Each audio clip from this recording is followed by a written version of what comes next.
Ya, salam saudara-saudara, pertanyaannya adalah bolehkah anak-anak berpartisipasi dalam perjamuan Tuhan atau yang disebut dengan Paedo Communion.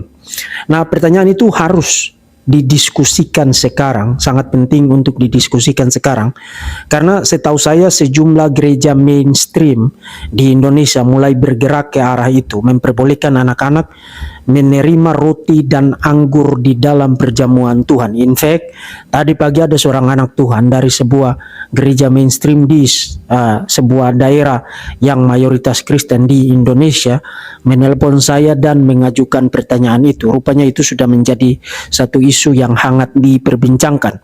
Jadi saya pikir saya perlu membuat satu video ringkas untuk memberikan jawaban secara ringkas dengan penjelasan yang ringkas tapi signifikan.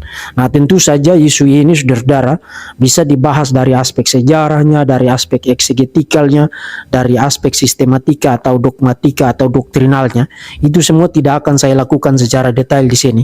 Tapi untuk saat ini, video ini anggap saja merupakan satu panduan utama yang representatif meskipun tidak detail. Nah, sekadar untuk memberikan batasan soal konteksnya ya, diskusi ini terutama adalah diskusi intern di kalangan gereja-gereja mainstream yang menerima baptisan anak atau yang disebut dengan Paedo Baptism.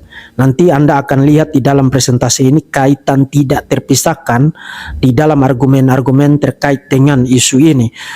Tapi bagi Anda yang ingin tahu tentang argumen-argumen positif yang melegitimasi atau yang mendukung praktik baptisan anak, Paedo Baptism, Anda silakan tonton salah satu video saya yang ada di channel ini. Nah, kembali kepada pertanyaan tadi, apakah Paedo Communion diperbolehkan? Bolehkah anak-anak menerima roti dan anggur di dalam perjamuan Tuhan? Saya menjawab tidak boleh. Tidak boleh karena teks-teks perjanjian baru mengenai perjamuan Tuhan bukan hanya teks-teks yang sifatnya naratif seperti yang ada di dalam kitab-kitab Injil, tapi teks-teks yang sifatnya pengajaran, misalnya di dalam surat 1 Korintus, memberikan indikasi kuat bahwa partisipan, peserta, orang-orang yang menerima roti dan anggur di dalam perjamuan Tuhan adalah orang-orang yang sudah percaya. Nah, untuk kesempatan ringkas ini saya akan ajak saudara mendiskusikan dua teks, satu dari kitab-kitab Injil dan satu dari surat-surat Paulus ya. Kita mulai dari yang pertama di dalam Lukas pasal 22 ayat 19 sampai 20. Dikatakan lalu ia, Yesus, mengambil roti, mengucap syukur, memecah-mecahkannya dan memberikannya kepada mereka, katanya, inilah tubuhku yang diserahkan bagi kamu. Perbuatlah ini menjadi peringatan akan aku. Demikian juga dibuatnya dengan cawan sesudah makan. Ia berkata, cawan ini adalah perjanjian baru oleh darahku yang ditumpahkan bagi kamu. Nah, dari teks ini ada dua fitur penting yang perlu digarisbawahi yang relevan dengan isu ini. Pertama, roti dan terutama anggur itu jelas bukan merupakan konsumsi untuk anak-anak. Nah, saya tahu memang saat ini di sejumlah gereja dalam beberapa kesempatan atau dalam banyak kesempatan orang-orang menjalankan perjamuan Tuhan itu menggantikan roti dan anggur misalnya dengan biskuit dan juga sirup. Tapi kalau kita bicara perjamuan Tuhan dalam konteks Yudaisme abad pertama, anggur yang dibicarakan di situ di dalam ayat 18 Lukas pasal 22 dan paralelnya di dalam Injil-Injil sinoptik, anggur yang dibicarakan di situ tidak lain adalah anggur yang mengandung alkohol.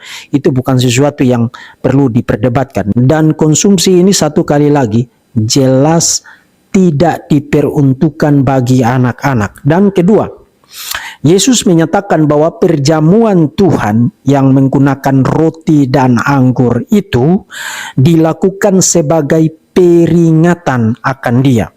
Nah, peringatan di sini jangan saudara membayangkan seperti orang pergi merayakan 17 Agustus ya, merayakan memperingati hari kemerdekaan Indonesia, di mana baik tua, muda, perempuan, anak-anak, laki-laki, termasuk yang bayi-bayi pun bisa dibawa untuk terlibat di dalam perayaan itu. Tidak. Peringatan yang dimaksudkan di sini lebih dimaksudkan untuk ditujukan kepada pribadi lepas pribadi, para partisipan, setiap orang yang terlibat di dalam perjamuan Tuhan itu melakukan itu sambil mengingat apa yang Tuhan Yesus sudah lakukan bagi kita, terutama kematiannya melalui penyaliban sebagai korban tebusan bagi kita. Nah, fitur-fitur ini bukan hanya mengasumsikan para partisipan itu adalah orang-orang dengan tingkat usia yang sudah bisa mengkonsumsi minuman beralkohol, melainkan juga yang telah mencapai usia tertentu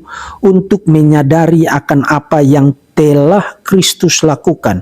Artinya mereka yang sudah percaya dan sudah mampu untuk melakukan refleksi spiritual. Itu teks yang pertama ya. Kita pindah kepada teks yang kedua. Teks ini bukan sekadar narasi, tapi merupakan pengajaran. 1 Korintus pasal 11 ayat 23 sampai dengan 33. Teks ini bicara tentang Paulus mengoreksi kebiasaan-kebiasaan yang salah ketika jemaat di Korintus menjalankan perjamuan Tuhan. Paulus menyatakan bahwa semua yang mengambil bagian dalam perjamuan Tuhan harus menguji dirinya, ayat 28, dan harus mengakui tubuh Tuhan, ayat 29. Nah, fitur-fitur ini satu kali lagi bukan hanya mengasumsikan usia tertentu, namun yang paling penting adalah dua fitur tadi, menguji diri, mengakui tubuh Tuhan. Itu adalah fitur-fitur yang mengasumsikan bahwa orang-orang yang terlibat di dalam perjamuan Tuhan itu adalah mereka yang sudah mengaku percaya. Kenapa? Karena menguji diri dan mengakui tubuh Tuhan hanya bisa dilakukan oleh orang-orang yang sudah mengaku percaya kepada Tuhan Yesus Kristus. Nah, itulah beberapa implikasi yang bisa kita tarik terimplikasi secara jelas dari kedua teks perjanjian baru itu. Kalau begitu pertanyaannya adalah apa argumen utama dari mereka yang percaya bahwa anak-anak juga boleh berpartisipasi di dalam perjamuan Tuhan? Dua argumen saja untuk kesempatan yang ringkas ini. Pertama, menurut mereka jika anak-anak dapat menerima baptisan air, makanya tadi saya katakan ini diskusi intern di kalangan mereka yang terutama menerima legitimasi dari baptisan anak ya. Jika anak-anak bisa dan dapat menerima baptisan air, maka anak-anak juga dapat dan bisa dan boleh menerima perjamuan Tuhan. Itu argumen yang pertama. Dan argumen yang kedua, latar belakang dari perjamuan Tuhan adalah Passover meal atau makan Paskah. Terutama di dalam Keluaran pasal 12 ayat yang keempat, teks itu mengindikasikan bahwa anak domba Paskah itu dimakan oleh seantero keluarga. Nah, itu adalah dua argumen utama mereka. Tapi karena video ini dimaksudkan untuk seringkas mungkin, maka saya akan jawab sekaligus kedua argumen itu dengan terlebih dahulu menandaskan bahwa meskipun perjamuan Tuhan dan baptisan anak itu kategorinya di dalam teologi Protestan, itu kategorinya sama-sama sakramen, tapi saudara harus ingat detail-detail di dalam Alkitab mengenai kedua sakramen itu berbeda satu sama lain. Dan saya akan kasih 3 pertimbangan untuk menjawab dua keberatan itu sekaligus. Pertama, latar belakang dari baptisan anak adalah sunat di dalam perjanjian lama. Sekali lagi, saudara silakan tonton video saya tentang baptisan anak ya. Sunat di dalam perjanjian lama tidak dilakukan secara berulang setiap tahun untuk orang yang sama. Saudara bisa bayangkan kalau orang yang sama setiap tahun itu disunat berulang-ulang, itu akan jadi seperti apa. Sebaliknya, makan Paskah dilakukan secara berulang setiap tahun dan orang yang sama berpartisipasi berulang kali setiap kali perayaan Paskah. Demikian pula halnya baptisan. Baptisan itu tidak lakukan berkali-kali setiap tahun untuk orang yang sama. Tapi sebaliknya perjamuan Tuhan dilakukan secara berulang, apakah 3 bulan sekali, 6 bulan sekali, bergantung kalender gerejawi dan peraturan gereja yang bersangkutan. Dan orang yang sama berpartisipasi setiap kali perjamuan Tuhan diadakan. Itu yang pertama. Jadi ada perbedaan yang sangat signifikan dari detail-detail dan praktiknya antara baptisan anak dan perjamuan Tuhan, maka tidak analogis. Kedua, seperti halnya sunat di dalam perjanjian lama, baptisan adalah tanda perjanjian. Tanda perjanjian di mana pihak yang menerimanya terhitung sebagai bagian dari umat Kavenan yang berhak menerima berkat-berkat khusus dari Kavenan.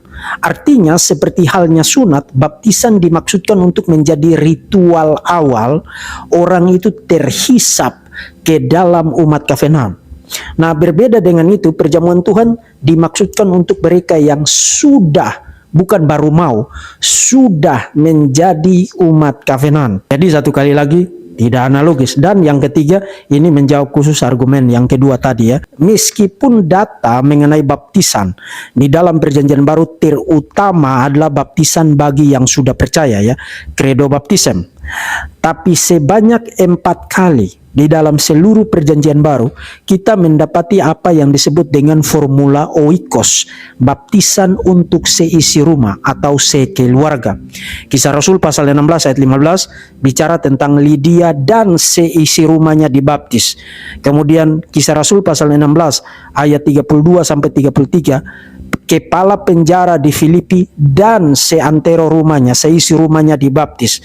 Kemudian Kisah Rasul pasal 18 ayat yang ke-8 ya, kepala sinagoge bernama Krispus dan seluruh keluarganya dibaptis. Kemudian 1 Korintus pasal 1 ayat yang ke-16, Stefanus dan seisi rumahnya dibaptis. Sebaliknya, kita bukan hanya tidak punya data semacam itu di dalam perjanjian baru mengenai perjamuan Tuhan, melainkan semua data mengenai perjamuan Tuhan, terutama di bagian pengajaran, didaktika, teaching, 1 Korintus 11 ayat 23 sampai 33 yang tadi sudah saya kemukakan. Pengajaran Paulus bukan hanya mengasumsikan bahwa para partisipan perjamuan Tuhan itu sudah mencapai usia tertentu, tapi yang paling fundamental dan yang paling penting adalah para partisipan itu harus sudah bisa menguji diri, melakukan refleksi spiritual, dan mengakui tubuh Tuhan. Fitur-fitur itu hanya masuk akal ditafsirkan kalau para partisipannya, mereka yang menerima perjamuan Tuhan, makan roti itu dan minum anggur itu adalah orang-orang yang sudah percaya. Jadi apakah anak-anak boleh terlibat di dalam perjamuan Tuhan atau yang disebut dengan Paedo Communion? Saya satu kali lagi dengan tegas menjawab, tidak boleh. Thank you for the happiest year of my life.